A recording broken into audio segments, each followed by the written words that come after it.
Good morning. Welcome to Pod Up with Matthews in the morning from the Crime Prevention Security System Studios. Large enough to serve you, small enough to care.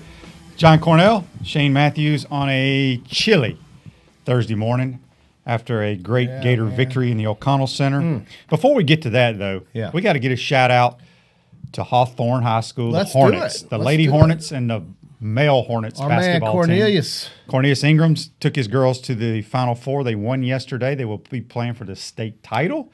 But also the Hawthorne boys team is going to the Final Four. Isn't it great? Isn't it great to see that? And, our little corner of southeast Alachua County is representing our area for the state of Florida. Hawthorne girls win 50-48 versus Holmes County, which is a small rural county up in the Panhandle, who they lost to last year in the final. So they get that revenge factored in. And now the Lady Hornets will be playing the Port St. Joe team in the finals tomorrow. And if they win, they will be the first team from Hawthorne to win the state title for the girls. So that is a very exciting time for a small part of our community, and we're very excited for Coach Ingram, who we had on our show here not too long ago, and he spent a good 10, 15 minutes talking about Hawthorne and talking about his team and his girls and the fact that the boys come and support them. And, they bust in early yesterday to watch, I think, and, it was just and I think, they boys playing today? I'm not sure. So. I think they do, but at any rate, they're really all together in this as one big unit for a small town. And I love it, man. If Hawthorne could win a state championship, that would be the cause for a real celebration in that town. Oh yeah, I mean, everybody knows everybody down there, man. I mean, it's a big event. It would be a win for everybody there on that little town on 301 in southeast Alachua County, folks. So that's a big deal, and we're leading it off with that today. Absolutely. Also, Gator baseball gets rained out. They rescheduled the game against Stetson for March 18th. Gators win last night, 81-66 over LSU. Some other scores in the conference. South Carolina keeps their tournament hopes alive with an overtime win over Georgia, 94-90. Big win for them. And Arkansas keeps their hopes alive, 86-69 over the Tennessee Volunteers. You look at the game last night, I thought it kind of went how I thought. I had a really good feeling about this game. LSU's a team that, in my opinion, they're more athletic than we are, but they don't really play defense. So they allow you to drive the lane, which we had a ton of points in the paint in the first half. Right. But we made shots. I thought Scotty Lewis was outstanding. Keontae Johnson obviously played outstanding as well. I just thought it was a great overall team win, one that we needed. I mean, you score 161 points on this team in 2 games, and truly, Florida had a chance to win that one in Baton Rouge. Could have forced it to overtime. And then last night, of course, really never left any doubt. Keontae Johnson, now I think for 7 games, has really played hard. And that's important because they need somebody to take the lead. He had a career-high 25 points to go along with 11 rebounds. That's his 4th double-double in the last 6 games, QB. And, this is LSU's worst loss of the season. He made 11 of 15 shots. He added a game-high 5 assists. He had 2 steals and 2 block shots. He was the player of the game. And as you said, Scotty Lewis had a nice career night, also getting 18 points on 8 of 12 shooting. So when you have the capability and the pieces to win games like this, you can do some damage in the tournament, and I think the confidence factor is definitely being pumped up on this team, and that's important, especially at this time of year. They are 18-10. They're 10-5 in the SEC. They've won for the 4th time in 5 games. They're bolstering their NCAA tournament resume with less than 3 weeks remaining before Selection Sunday, and now Florida has 6 wins against teams in the top 50 of the NCAA evaluation tool rankings, which they call NET, and that's the primary method used to select and seed the 68-team field. So this is very, very important. And this is what we were hoping we would see, right? I mean, we were belly aching all year long about when would this thing come along and be put together. I thought Blackshear, he had another double-double. He leads a team in double-doubles, and the fact that he's a big body and maybe not the kind of guy you were hoping for when he came from Virginia Tech, but he's a big presence down there. The other player from Nigeria, I can't pronounce his last name. Jatobo was outstanding. I guess I can't pronounce his last name. And then, of course, we had Nemhard chipping in with 17 points for the Gators. So they shoot 55% from the field. They hit 9 9 of 21 from three-point range and made all the free throws, basically. Well, if you do that, you're going to win This is some the best games. game they've played all season long right here, and they did it at home in front of a big audience at 9 o'clock on ESPN, and I think people are impressed. And so, having said all of this, where do we go from here? And hopefully that's to higher spots. And listen, if you can get that big 2-game bye in the SEC tournament, I think that gives you a much better chance to play Kentucky with some legs. I'm pretty sure, I don't have the standings in front of me. I think we're pretty Baked set into that? on the top 4. I'm not 100% Baked into sure. that? But you play at Tennessee Saturday, then you're at Georgia, and you end the season next Saturday here against Kentucky. So 3 games left in regular season, and then we head to Nashville for the SEC tournament. But some folks said they weren't going to make the tournament. I said from day one they were. They're playing much better, but at times, matchups. I didn't think we matched up very well with LSU going into the game because of their athleticism, but they don't really play defense. No. And that allowed us, and we made shots. I thought Nembhard was outstanding getting in the paint, knocking down shots or dishing the ball. Scotty Lewis showed his great athleticism on some of those dunks last night. But when you look at this team, if they're going to make a deep run in the tournament, I think Blackshear has to play better.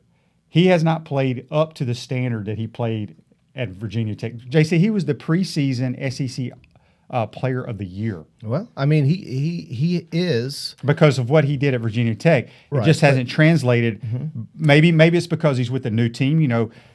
He'd been at Virginia Tech for 4 years, and he was used to playing with those guys. When you go to a new team, it takes a while. Now, I don't know if it's going to happen in the tournament, but I think for us to make that run, he's got to play better. He's got to stay out of foul trouble, too. He's getting too many fouls called on him. Well, between he and Johnson, they have 15 double-doubles this year. He has 8. Johnson has 7.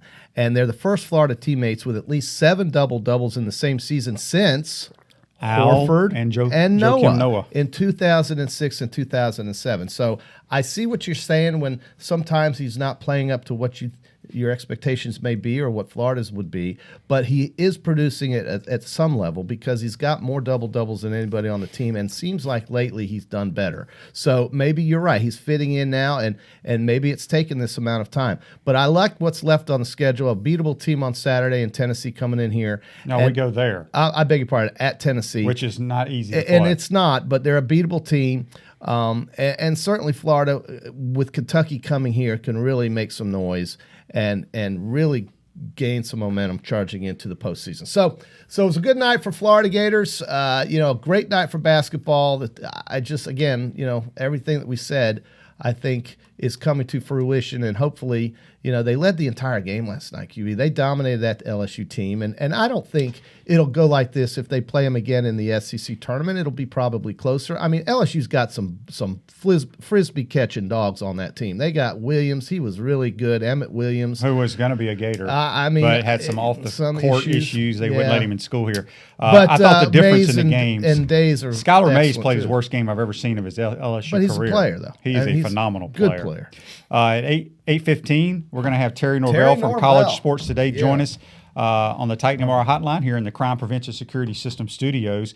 We'll be talking college football or college basketball. We'll get his thoughts on what's going on around the world of sports. Also, some news and notes. Tim Tebow, former Gator, and with the Mets, is going to play in the World Baseball Classic. That's what it's called, right? For the Philippines. Because that's where he was born. He used to travel there quite a bit doing. I wonder if he got they had to get some type of waiver for him to play. Yeah, for them. Well, I don't know this. But, I don't know how successful the Philippines are going to be in the World Baseball Classic. I mean, he's going to be the star of the show, right? And good for Tim. But back to the basketball. Last night we had some really good games. We had Minnesota and Maryland. That's going to be the subject of our play of the day today. Our best restoration play of the day. We'll see that. And the game with Florida, of course, last night. But there was also a very close game in. It's just escaping my mind. Well, Penn State blew a 21-point lead. Penn State and Rutgers, they 65-64 win. They blew this big lead against Rutgers at home. They're the 16th ranked team in the country. Took a long shot to win. Virginia Tech lost by 3 to Virginia. Virginia's trying to play itself off the bubble. I think they're doing so. And listen, in the SEC, we've got a couple games last night that. I was somewhat surprised to see Arkansas win by as many as they did. and certainly surprised to see Georgia stay with South Carolina, but South Carolina pulled it out in overtime. South Carolina's a good team. Gene says on Facebook Live, good morning, fellas. It was the best game the Gators played this year. Maybe they are hitting their stride. I saw better passing to open guys for lower percent. That would be higher percentage shots. Right. Not lower percentage shots. Yes, well, it's early. Hashtag analytics and hashtag frisbee. We want catching. high percentage shots, Gino. Yeah. We got a text here on the Titan MR text line. It says, good morning, guys. Great win last night. Keontae Johnson had an incredible night. Glad to see Glad to send Wiretap Wade back to Baton Rouge with a loss. Well, Daryl from Green Cove. Yeah, and Keontae 25 and 11, 8 assists or 5 assists, 2 steals, 2 blocks, but he was really outstanding. Probably his best game. But the thing about him is that he's put it together now for 6 straight games, and as we said, doubles everywhere.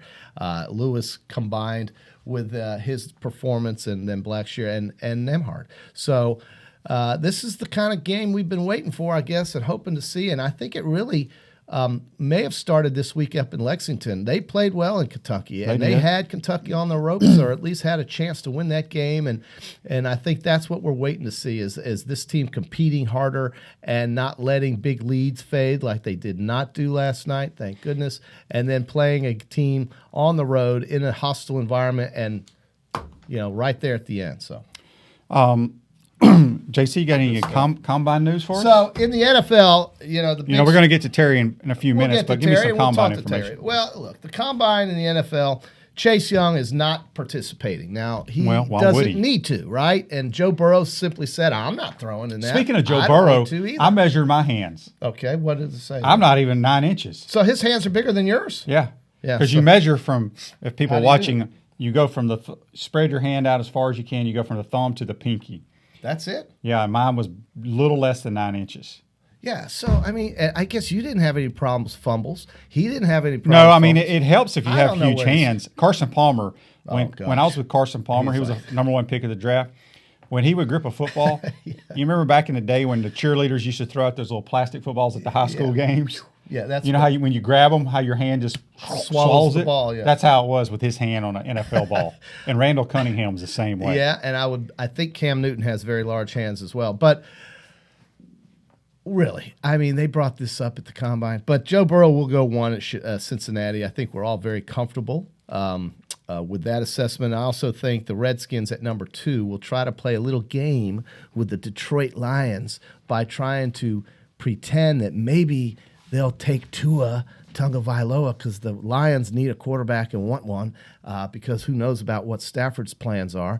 And so the Lions are at number 3, and if the Redskins can fool the Lions and then trade down and the Lions take Tua at number 2, and the Redskins would then get another pick and get Chase Young. But Chase Young is likely going to go to Washington, even though they drafted and have Ryan Kerrigan and Montez Sweat on that defense. The Washington defense has really got some names on it. And Ron Rivera, I think, is primarily a defensive-minded coach. Well, he is. He played defense. So he played defense. So there you have it. So, okay, thank you for the Bears. Thank you for that. So I was right. But he played for the Bears, and he was good, and he's a good coach. So I see Chase Young going there, and this is more about the draft than I guess it is about the combine. We talked about the combine at length on a previous show earlier in the week, but I think Detroit at 3, Miami is 5, LA is 6, the Chargers. So I think it's going to be pretty obvious that when do they we start know all the first 2 picks on the field stuff tonight? I think it's going prime time, right? It's going to be on the NFL Network prime time. Certainly, so you can watch that. But if you'd really want to, there will be people watching. Oh no, there will be plenty of people watching. It's a big deal, and these teams. There's a lot of quarterback centric teams. Miami, the Chargers, the Giants. Even with Young, you don't know what their plan is going to be because he wouldn't even mention Joe Judge, the coach. Even wouldn't mention Saquon Barkley's name when they talked about it. He sounds more and more like Bill Belichick, which is of course who he coached under. So I don't know what the Giants are going to do. So when there was talk I saw, I don't watch a whole lot of the combine stuff, but your guy Ruggs, is it Henry Ruggs? Henry Ruggs. He says he's going to break the all-time record in the 40-yard dash. I wouldn't bet against him. QB. I don't know, but he's going to have to run like a 4-1 something. 4-1 high, yeah. I just think about those Hope he doesn't wide pull his receivers. hamstring. Well, I just think about those wide receivers they had up there, and it made Tua's job really easy. No doubt. Those guys are so good, and to have them all on one team was amazing.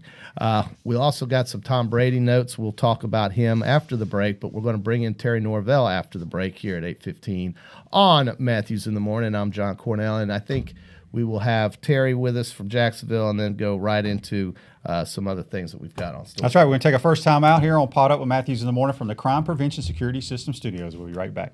Time out! Time out! Hey! Time out! Time out! Time out! There we go. Good. We want to take this moment to thank all our sponsors who keep the show going and pay the bills. Let's give them something to cheer for now. Our Gridiron sponsors are Crime Prevention Security, small enough to serve you, large enough to care. Titan MRI, Gainesville's only locally owned and operated MRI facility. Gators Dockside, wings, ribs, seafood, and beer. Area Rug Masters, your number one choice for rug cleaning. Bob in trouble, gets over. Oh, big hit. Titan MRI, Gainesville's only locally owned and operated MRI facility. Our touchdown sponsors are Radware Promotional Materials, Doreen Wiebe Realtor, Caldwell Banker MM Parish, Gator BTW, Campus USA Credit Union, Celebration Point Town Center, Miapa Latin Cafe, Davis Gainesville Chevrolet, Okita America Martial Arts and After School, Tropical Smoothie Cafe, The Keys Grill and Piano Bar, UF Mover Guys, The Digital Mortgage Guy, Adams Ribs, Cloud9 Spa, Wrap Spot, Coldstone Creamery, Gator Dominoes, Celebration Primary Care, Center State Bank. If you are interested in promoting your business on the show, you can visit our website, podupwithshane.com, and click on the Advertise button or call Freddie Wiebe at 352-284-3733. Again, thank you for all the great businesses that support the show. Please remember, if you like what we are doing here, thank our sponsors and support the businesses that support us. Looking, still looking. He's going for the end zone. He's got a touchdown.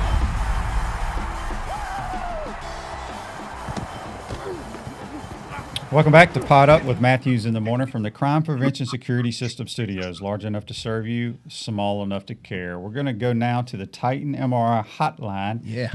And we're joined by College Sports Today host Terry Norvelle out of Jacksonville. Terry, welcome to the program. How are you?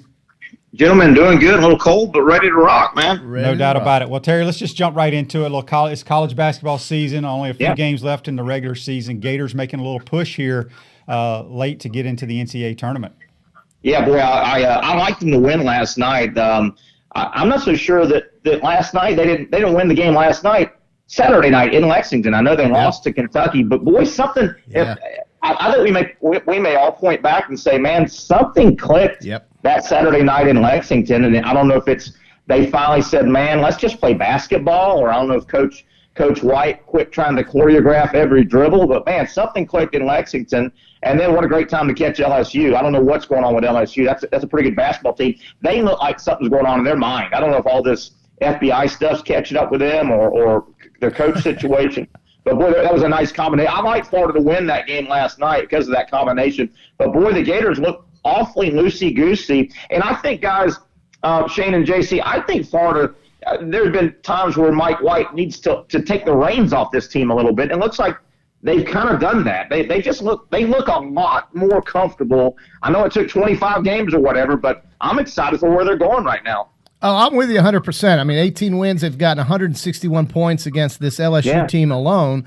And I 100% agree with you on the clicking thing against Kentucky. You just noticed a different type of team that didn't seem to play scared. I'm agreeing with you 100% there. And I agree with you as well that Mike White is kind of maybe just letting them go a little bit. And I think you make a great point there. What do you think will happen now in the SEC as we get closer to tournament time? We've got Kentucky kind of leading the way as usual, but how many teams do you think could possibly get into the NCAA tournament? I know there's a SEC tournament and some of these other postseason tournaments ahead of us, but what would your take be on postseason for the conference?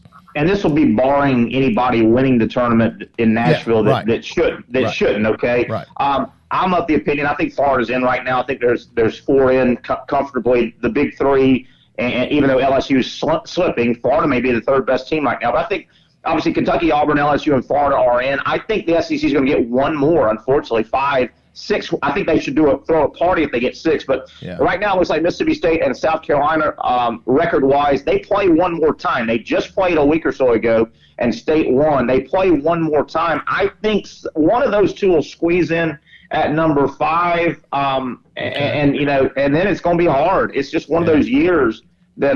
But I'll tell you, I think Florida's the 3rd best team right now. I think they're playing better.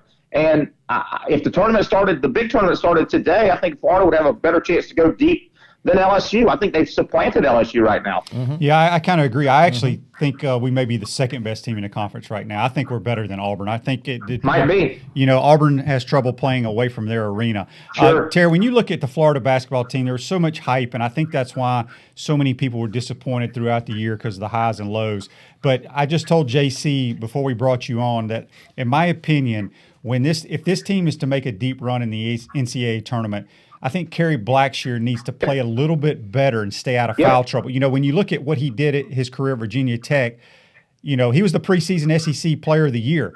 I don't think he's played up to that level, and maybe because he hasn't, he's only been here half a year and is not used to playing with our guys. But don't you think he has to play much, much better for us to make a run? Firstly, he cannot get a foul with 19 minutes and 40 seconds remaining in the first half. Which that he's done that a couple of times. I like what you said there, Shane, though. I agree. Kerry Blackshear, not a lot of guys have a real post presence in college basketball. Blackshear's new to Florida, but I think the big thing with Blackshear is Florida is new to Blackshear. The Gators haven't played basketball the last couple of years knowing how to feed a big man. And your big man, your low post player, he is dependent. Remember, he doesn't get the ball from the baseline and dribble it up. He's dependent on guys to, A, get him the ball, B, get him the ball where he wants to get the ball, and when he wants to get the ball. I think Florida has struggled all year figuring out how to run offense through a true low post player in Blackshear. But yeah, he's a really nice player. I know he's had some issues. Again, I think it's more the Gators don't know how to play with a true big man, and they're figuring it out a little bit. But I'm with you, man. He's a guy now. He's got a ton of experience in that tournament too. Boy, he gets on that court when they get in March Madness. And, people forget Kerry Blackshear, and I know this doesn't help him wearing a Gator uniform, but he went toe-to-toe with Zion Williamson last year and all those Duke guys last year. Right. I mean, he had double-doubles against Duke and the good North Carolinas and all those guys. But yeah, Blackshear, obviously Johnson's coming on. Don't forget now, don't let last night's win hide the fact that Noah Hawk, I think he only hit 1 3-pointer. Noah Hawk's got to start shooting again. He's in a quick slump again. He was out of that slump for about 6 or 7 games, and he was burying everything. He's back in a slump again. I think he only had 1 3-pointer last night.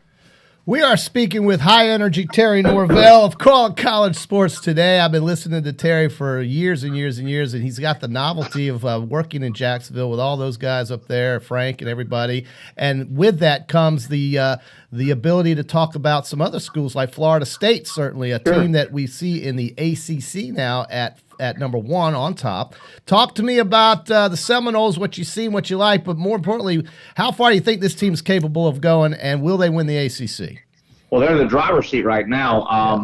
I want to get back real quick on the screen I've got here. They've got, obviously, they're at Clemson, at Notre Dame, Boston College. Right. They should win all of those games easily. They're already 1 clear of Duke and 2 clear. They're way ahead of Louisville because they beat them twice. It's their ACC to win. I'm telling you, it is. And this should be the first time. FSU, if they win the ACC, they'll have a double bye. I don't see anybody beating them round 1 in the ACC tournament. I think FSU, if they win, they're 1 seed. Now, the one thing holding FSU back, and it's happened this year if you followed them at all, boy, they get punished for not being a basketball school. I mean, Duke will lose a game and not drop in the net, and other schools. The only thing that worries me about FSU, they could run the table, and still that they're not a blue blood. That could catch them, and they can get a 2. Remember now, if they're a 1 or a 2, they're going to Tampa. Tampa's got a site round 1 and 2. And if FSU's a 1 and they go to Tampa, you may as well just scooch them into the Sweet 16. It becomes a 4-game tournament to win the national title. They're a real threat to win the whole thing, man. They're good. That is a great point. I was on. Did you know that, QB? Yeah, I'd heard that. Terry, that would be great for those fans. Do you think it's possible that the SEC gets more teams into the tournament than the ACC this year? It could be. You know, it's amazing, Shane, you mentioned the ACC and the SEC. If you line these two conferences up, they are mirror images of each other. Most of the year, both conferences have had 3 guys pull away: Louisville, Duke, FSU, LSU, Kentucky, Auburn. Those, for the most part, they've pulled away. And then you've got a Virginia fighting like mad to be number 4 all year, and you've got Florida fighting from like mad to be 4. And then you've got a mishmash of guys trying to get in. The SEC, if they squeeze 6 in, they could outperform the ACC in terms of number of teams, but it's a down year numbers wise for both of them. You know, it was only a couple of years ago. The SEC got 8 or 9 teams in. They're going to get 4 for sure, 5 maybe, and they're throwing a party if they get 6. I think the same thing can be said with the ACC. We're speaking with Terry Norvelle of College Sports Today. Terry, today, with 3 games remaining in the regular season, who are your top 4 1 seeds in the tournament? I still love Baylor. Obviously, you love Kansas, and they got the big man from up in the Jacksonville area, Azubuike, playing real well. My biggest issue, I know Gonzaga from the last 2 or 3 years, they've been so good. You just don't see Gonzaga outside of November, December when they get in their conference. Certainly, but Baylor, Kansas, I haven't, transparency tells me to say I just haven't seen San Diego State play much. Dayton has maybe the player of the year. I think it's fun. Definitely, I think Baylor and Kansas are on a level themselves. And then who's the third? Who's the fourth? I don't think Kentucky can get there, even if they run the table. I think they'll come up short. FSU, and you could say this, when everybody's playing their best ball, FSU can beat anybody. Baylor, Kansas, FSU, I think could be that 4th team definitely as a 1 seed. Terry, let's switch gears from hoops over to football, and of course, a guy. I don't know anything about college football. Absolutely nothing. Well, you do know that there's a guy down the road on I-10 who shares basically the same last name as you, and he's going into Florida State. I want you to talk a little bit about how long you think it will take Norvelle at Florida State to get them back on track, because it has been such a slide off the road into the ditch for them. And I don't know how quickly you can turn a team around in football, but with Florida State, I would think it's as fast as any team in the country, wouldn't it be? Well, and coming out of the ACC, right now the ACC is real. There's no newsflash. The ACC is really struggling as a whole as a football conference. I think that's one of the reasons Clemson just scheduled Georgia. Is Clemson scared to? They're scared to death. Clemson is sitting there blowing in the wind, going, "We don't have a mulligan. If we lose a game in this week conference, we're not getting in." Right. Your question though. It's a total rebuild. They've got to turn that roster over. There are not a lot of good football players on that roster in Tallahassee right now. Mm-hmm. High energy guy, like all new coaches. Everything's sugar and spice. I think I'm gonna tie Miami and Florida State in together. I think both of those programs are going to have +2 winning seasons this year. By that I mean, if you look at FSU and Miami's schedule, there are just a lot of paper wins out there. They're going to win a lot of games because their schedule's not very good. I think Noel fans need to be careful. FSU may win 7 or 8 games next year. To me, it's really 5 or 6. But that schedule's so nice. But JC, it's a turnover. They got to turn over that roster. It might be 3 to 5 years if they were in the SEC. They can turn that roster over and be competitive upper echelon. And it's going to be a good 2 or 3. But they could, if everything falls in their place for Florida State, they could get back to at least being in the game with Clemson in a couple of years. They're not even in the game right now with Clemson. They are not. We got a text here on the Titan MRI text line for you, Terry. Jack asked, what do you think of the move that Kirby going to get Scott Cochran means for the Georgia Bulldogs? I wasn't as blown away as a lot of people. Number one, I think Nick Saban's hands were tied. Number one, your assistant coaches come to you and say, "Hey, man, I want to move, try a different. I want to change my career a little bit. I want to be an on-field coach." Nick Saban didn't have an opening.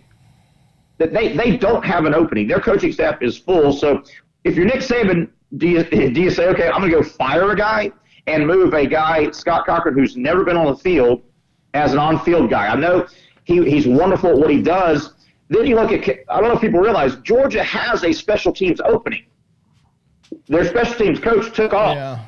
He's gone. So there was an opening. Yeah. I heard, I was watching Feinbaum 2 days ago, and they had an Alabama beat writer guy. And he was saying, man, the sky's falling down because Cochran is the guy that's with the team all year round. This is when he was with Alabama. He doesn't have any time restrictions. He's with the team 24/7. It's so vital, and it's going to be a huge loss for Alabama. Well, my thought process is, well, he's going to Georgia as a field coach. He can't be around those Georgia players for a long time during the season. So, you know what I mean? It's not like he's going to move in and do exactly what he did for Georgia. If he's a field coach, he's not with those guys in May, June, and July when the coaches are worried and they can't communicate. He'll be a field coach. I think it stirred up a lot of stuff, but Nick Saban will find him a good strength guy. Listen. And hell, Scott Cochran, I don't know if he can coach on the field. Yeah, I got my thoughts on it are I do think it hurts Alabama because of the reason you mentioned. He's been with Saban from day one, and he's with those kids 24/7.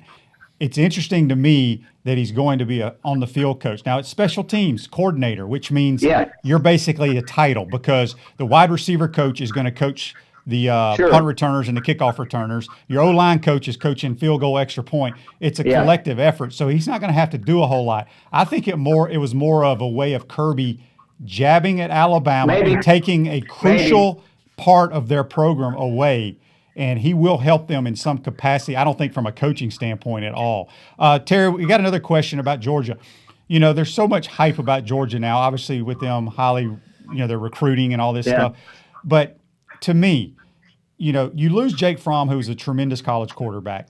You really don't have anybody. You get Jamie Newman, who he played at Wake Forest, okay? And he didn't light the world on fire there. And now everybody's talking about how the offense is going to be wide open, this, that, and the other.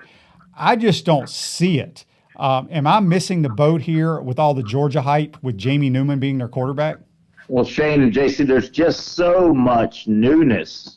I mean, on the offensive side, everything is new there. It's hard to plug and play. They've got a pretty good season opener right out of the gate with Virginia, and then a couple weeks later they've got Alabama. They're replacing their entire offensive line. And remember, that was on paper the greatest offensive line in the history of football that never panned out for Georgia. They were good. They were solid. They weren't. You didn't go, damn. Nobody can stop Georgia's running attack. I'm with you guys. I think Georgia comes back to the pack a little bit. There's too much offensive newness. Remember, it was 2 years ago when they lost Jim Chaney. Oh, no big deal. Offensive coordinator will replace him with Coley. Well, Coley was a disaster. All that newness, and that was just a coordinator, and they brought back most of their players. This year, boy, that offense, you can't tell me that offense isn't going to struggle a little bit early in the year, particularly, again, their schedule. Remember, the schedule has a quirk in it this year in SEC football. Georgia and Auburn don't play late November. Right. You've got first half of the year. You've got Virginia, you've got Alabama and Tuscaloosa, and Auburn all in your first 6 games with a brand spanking new offense. I mean, everything's new on offense. That is a great point. And I want to go back to what you said, though, about, the turmoil in Tuscaloosa. There's always turmoil in Tuscaloosa. And if Paul Feinbaum didn't make a living off of Alabama football, he wouldn't be where he is today. He'd still be in Birmingham, slumming with all the rest of us in a local show. But, hey, listen, Alabama, Georgia in September. It'll be 99 degrees, and everybody is waiting for that game. I can tell you as an alumna, for Georgia to roll in because of all the crap they have to listen to during the offseason with how Alabama's always lucky to beat Georgia. Now, back to Florida. You've got Dan Mullen now, 21 wins. Is that right, QB? 21 wins in 2 years. Terry, is this what you saw happening 2 years ago? And what do you think's coming up for the Gators? Man, I'm all in with Florida. I'm all in. He's shoving, QB. That's called shoving. With That's the scheduling and the way they performed, I'm all in as well. He's all in. Shove it all in. See, there you go, QB. Shove it. But no, I'm all in with. I mean, it's 3 years. He had to turn that roster around, and he's done that. And you look up now. I think Mullen is the modern day recruiter. It's a different recruiting world in college football. You can either go out and sign 25, signing day new guys, and hopefully they're a great class. But you've also, much like the NFL, you can construct your roster in college football 2 or 3 ways. Now you can go get grad transfers. You can get the portal, the grad transfer. I don't care how Mullen's done it, but you look up now, and I know everybody loves 5-stars. Dan Mullen now's got about 5 or 6 5-stars on that roster. I don't care. It's almost like the NFL. You don't have to build your team just through the draft. You can also supplement it through free agency. You can supplement it through franchising. You can supplement it through trades. Dan Mullen he hasn't traditionally turned that roster around with all 25 on signing day, but does it really matter? I don't care how you get your 85 really good football players. He's doing it. I love Florida's roster. I think their defense is going to be as salty. Georgia's getting a lot of defensive love. I think Florida's defense is going to be as salty as anybody out there in the country, and they're going to score points. I mean, they're going to score a lot of points. Kyle Trask has got to be the player, the quarterback, first-team preseason quarterback. Tons of weapons. Offensive line is going to be better. Yeah, it's obviously Florida and Georgia, but I mean that's a pick 'em toss-up game now.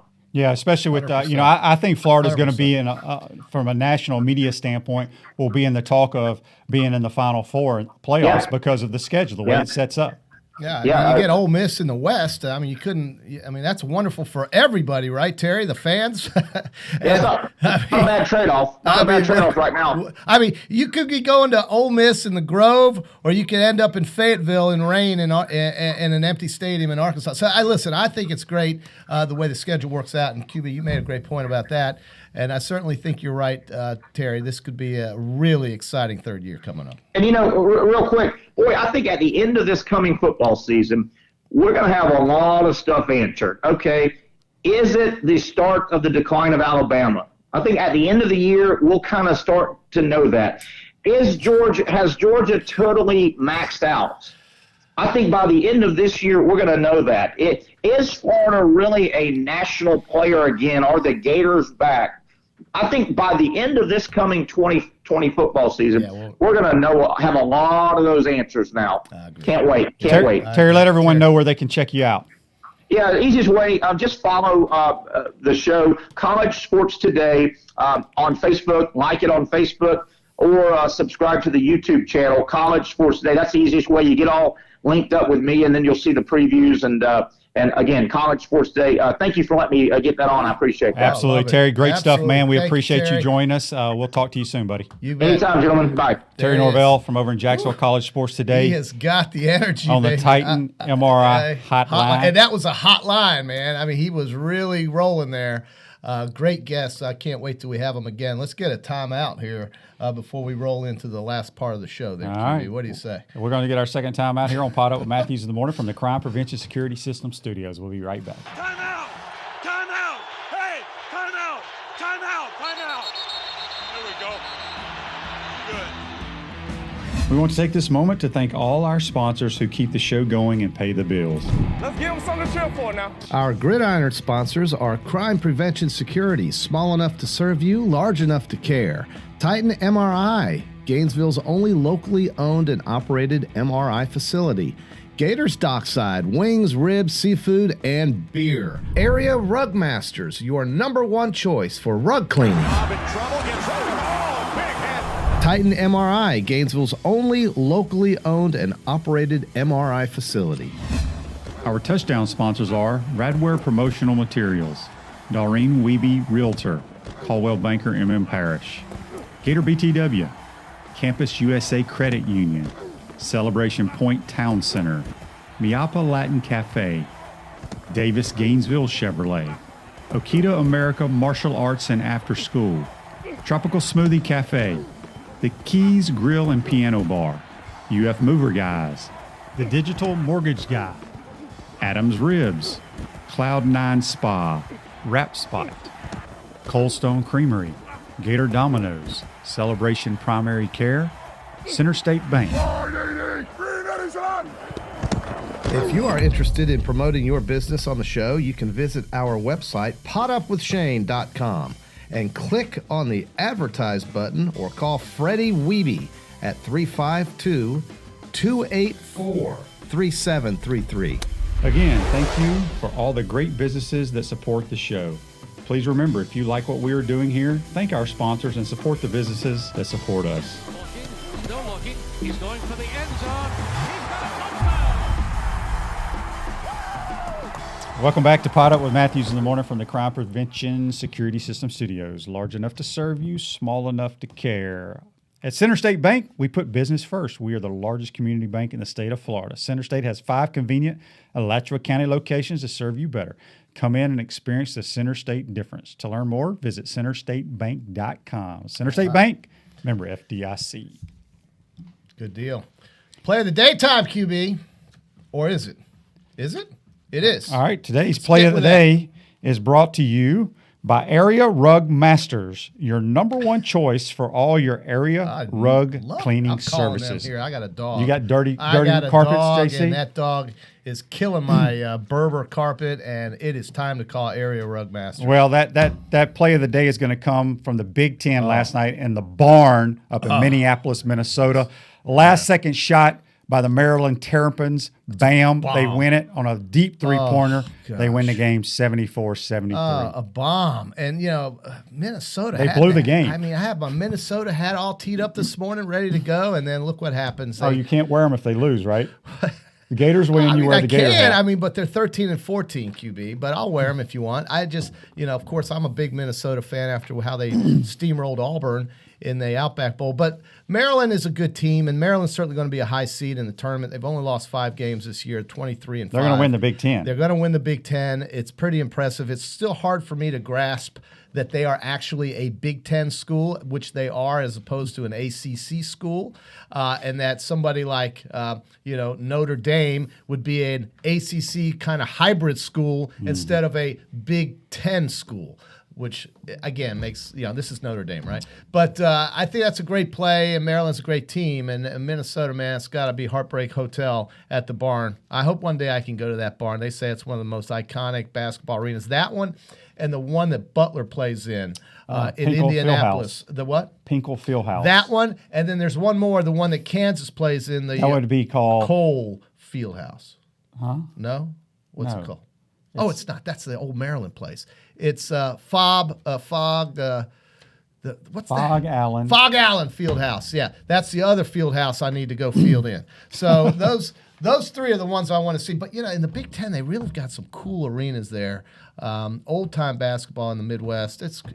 Assembly Hall in Indiana is primarily one of the ones I have to see. Why don't you and Taylor get on the road? Y'all get an RV and go on the road to all these different venues. Taylor, you'd love that, right? That'd be some new experience for your life to get you a little sports culture in there. We got a text here on the Titan MRI text line. Does Gator baseball keep this momentum and go the distance? Corporal Butterballs. They've only played 8 games. Yeah, but I do. This is a team. The question should be: are they going to make the College World Series? It's early, but barring injuries, why wouldn't they? Well, it's very hard to do that. You win a home regional is what you do, and that's winning 2 out of. Then you got to win a super 2 out of regional. 3. And then, the super regional is what I meant to say. That's winning 2 out of 3 games against a team that's coming to your yard. Don't forget, tomorrow on our show, we're going to be joined by Brad Culpepper, former Gator, big-time attorney in Tampa, lawyer. Was on Survivor. Yeah. His wife was on Survivor. Multiple billboards. Should be very entertaining. Multiple billboards. So let me get back to, and we had a great segment there with Terry. I really enjoyed that, and I can't wait for him to come back on, and thank him certainly for spending the morning with us. But we talked about the NFL draft, a little bit about the combine. What is Washington going to do with the number 2 pick? I think we both agree that Chase Young is heading that way unless they can fool Detroit and flip that pick and then somehow get Chase Young and someone else, whereas Detroit would then maybe take Tua, which I just can't imagine why Tua would even be a top 5 pick with all the injury issues that he's had in the last 2 years he played, but he was a spectacular talent at Alabama. There's no doubt about that. The other big question in the NBA, in the NFL, aside from the CBA, which looks like it's going to be agreed upon by the players, and they'll probably sign it in 2 weeks, in spite of the fact that Aaron Rodgers and a couple others like Russell Wilson did not agree or vote for the current adoption of the CBA because they're so concerned about that 17th game. But the owners took the cap off the $250,000 earnings number for that 17th game for the players. They also added some roster spots. They took away, hopefully, I think, a preseason game, as well as taking away, or rather adding some scout team, or what do you call it, the practice squad roster spots. But I think the players overall will vote for this CBA.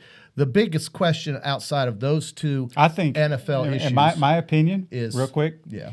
If they're going to expand the season, they need to expand the practice squad.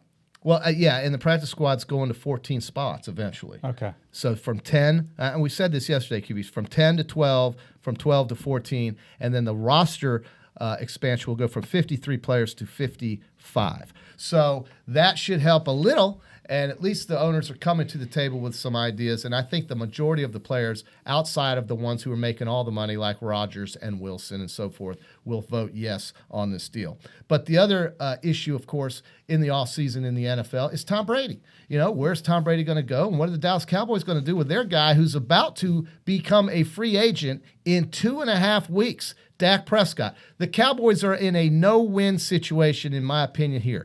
Because, first of all, Dak did not take Jerry's offer of $34 million, which is inconceivable to me why he wouldn't do that, but he didn't.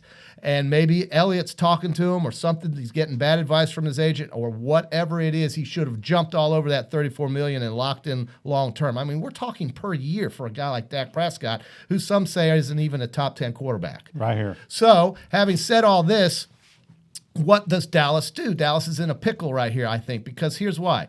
They could franchise him for the next 2 years, and then they're going to lose him either way. Or they could say, you know what, Dak, we're going to trade you. They could sign Tua, then sign Tom Brady, and let Tua watch Tom Brady for 2 years, pay Tom Brady the max that they would pay him, which is, I think, maybe $60 million over 2 years, and save money that way, and still be able to keep Cooper and some of these other players that Dak needs desperately to be on that team. So Jerry's in a tough spot here because basically if they franchise him for the next year or two, they're going to lose him when that is finished. And I don't know how well he's going to play knowing that he got the deal he didn't want to get, but then he's out of control with it once he becomes a franchise tag. So Dallas is in a tough spot, but they could trade the guy, bring in somebody like Tua for the future, and then sign Tom Brady. What do you think of that notion? Because Tom Brady is not going to sign with a team that has no chance of going anywhere, and that pretty much eliminates, in my mind, the Oakland Raiders and maybe some of these other teams. The Chargers, perhaps, but I don't think the Chargers are going to go. Where do the Detroit Lions draft? The Lions are third. If I'm them, I draft a quarterback and trade Matt Stafford. I think Matt Stafford is one of the top quarterbacks in the league. He's just been on a bad football team. Yeah, he needs to go play. But why would Tom Brady sign with a bad football? No, I'm not talking about Tom Brady. You're going talking there. about what the Lions are going to do. I think I'm just saying Stafford. Okay. If I'm him, and I don't know, he makes a lot of money. I know that big contract. But if I'm him, I'd want to go that. somewhere where I have a chance to win. Right. Well, maybe he'll go to the Chargers. I mean, that would be possibly a place. Yeah. They've got a good team, I think, on some of these other positions outside of that. But so Dak's a big story. The Boston Globe, here's something interesting for all our Tampa Bay fans, and this is really what they said, if you can look it up if you want. One of 3 teams is in the running for Tom Brady, the other 2 that we just mentioned, but also the Tampa Bay Buccaneers could be in the running for Tom Brady. And remember, this is the first time Tom Brady has gone through a free agency scenario in his entire life, his entire career. Basically, 5 teams are out of the running for Tom Brady. That would be Seattle, New Orleans, Green Bay, Kansas City, and Minnesota. Some teams are in the running that could potentially be winners with Tom Brady. Tampa Bay could be one of those teams because now you take away all the turnovers. You have a team that was really hot at the end of the year. You've got Bruce Arians as the coach. Why wouldn't that be an ideal spot? He lives in Florida. No state income tax, big deal, and so maybe he goes to Tampa and helps the Buccaneers get back to the playoffs. But I really think Tom is looking at all 27 teams, and I say 27 because I eliminated those 5 right there. Minnesota would not be able to sign him because they'd take a $31 million cap hit with Kirk Cousins if they let him fly, and then they'd have to pay Tom Brady another $30 million. No chance the Vikings will sign him. So that's the problem with those 5 teams. We all know the other 4, Kansas City, New Orleans, Seattle, and Green Bay. They've got their guy. So I think Tampa is one of those 27 teams. I wouldn't disagree with the Boston Globe at all if Tampa Bay got into the running in a serious way, sign him for 2 years, and maybe draft a quarterback in the draft to learn under Tom Brady. Yeah, we'll see. Because That's our Tom Brady Jameis update. isn't coming back. Is that our Tom Brady update? Listen, it's a big update, guys. Best, why do I have to explain it? You know that Tom Brady is a big story here. I mean, he could go back to New England, but he ain't going back. I mean, I don't know why he would. So then we have to speculate on who's going to go to, and I think Tampa Bay is a name that we just haven't talked about or heard from. And they got good weapons down there. They do. Those wide receivers are awesome. They are. And they just have to find a running game, perhaps. But they've got the pieces in place, a tight end as well. Tight ends are big in the Brady system of things. Hey, Tampa Bay makes sense to me. Yep. And so does Dallas. Well, Celebration Point is where the Gators go to celebrate, JC. With premium brands like Bass Pro Shop, Nike, Palmetto Moon, Regal Cinemas, and coming soon, the head ball coach's new restaurant, Spurrier's Gridiron Grill. We will see you at Celebration Point. Where the Gators come to celebrate. Would it be cool if Tom Brady showed up at Celebration Point? He might. As he's driving his U-Haul along I-75. U-Haul. You think Tom Brady will be driving his U-Haul? He's got a U-Haul. He's going to do it himself to save $600. Him and Giselle are going to be moving all of their crap out of the penthouse and right into that truck because they're going to be saying, we're saving $600. We're saving $600. And then they can go spend it. Then $600. they can go spend all the money they were saving at Celebration Point. There you go. On their way to Tampa. That's right. I got a text. Tom Brady's driving a U-Haul. Giselle, this thing will only go 65 miles an hour. What? Will you pass me in the Beamer so I can get my way I'm going? Your buddy Butterball's text on the Titan of our text line says nobody cares about Tom Brady. Oh no, nobody. I mean, he's a nobody, right? But would it surprise you if he went back to New England? I think it would. From what you're sounding because, it would. Like you said, he probably has 1 or 2 more years left to play at the most. And they just do not have the talent on the New England Patriots to win, in my opinion. Well, listen, he's a miracle worker. We know that. Right. But imagine the production in Tampa without all of the damn interceptions that they had to suffer through and that defense had to play with on the field, and they still ended up winning, was it 7 games last year, 7 and 9? And they had to have given away 4 games just on turnovers alone. They could have easily been a 10-6 type team, in my opinion, because they weren't that bad. They played hard, and Bruce Arians is I think he's one of the better coaches offensively. He's a very good play caller. He's a great play caller, and Tom Brady, I think, would just do great in Tampa Bay. So I'm throwing it out there if anybody cares. I certainly think that he would do well there. I also think he would possibly do very well in Dallas because of all the pieces around him, the running game. So do you think it's more of a possibility of him going to Dallas or Tampa? Seems like there's too many moving pieces for the Dallas thing to happen. Well, it's all about Dak, right? What are they going to do with him? And I think they've got basically 2 weeks until he's a free agent, so 2.5 weeks. So Dallas has got some decisions to make, but it just seems like with Dallas, every time something like this has happened, Jerry has always capitulated and paid whomever, but it will come at the expense of some of these other pieces that they need on that team to win. And the first name I bring up, of course, is Amari Cooper, who could eventually end up in a place like Philadelphia, because Philadelphia always has injuries. They would sign him to play against Dallas. I don't think there's any doubt that Doug Peterson and Lurie would look at Amari Cooper if the Cowboys are unable to sign him, which they would be if they give Dak all this crazy money in the $40 million number. That's just insanity to me. I don't think they'll do it. If they do it, they deserve what they get. But Dak should have, in my mind, and I'm not Dak. And Emmitt Smith said, look, take a little less so we can keep more, even though he didn't do that.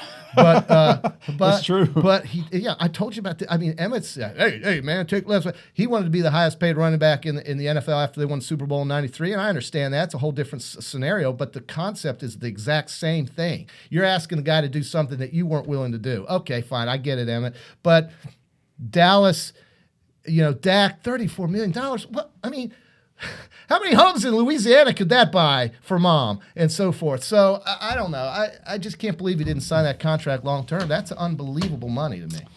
Yes, it Dak is. Prescott, who had great numbers, but again, he's probably, like you said, not a top 10 guy. I don't think he is. But anyway, we want to thank Terry Norvelle from College Sports Today joining the program. Don't forget tomorrow, special guest Brad Culpepper. It should be great entertainment. And so today's show is a wrap, brought to you by WrapSpot. A vehicle wrap from WrapSpot will give your business years of brand recognition and increased sales. Call WrapSpot today. We'll see you tomorrow.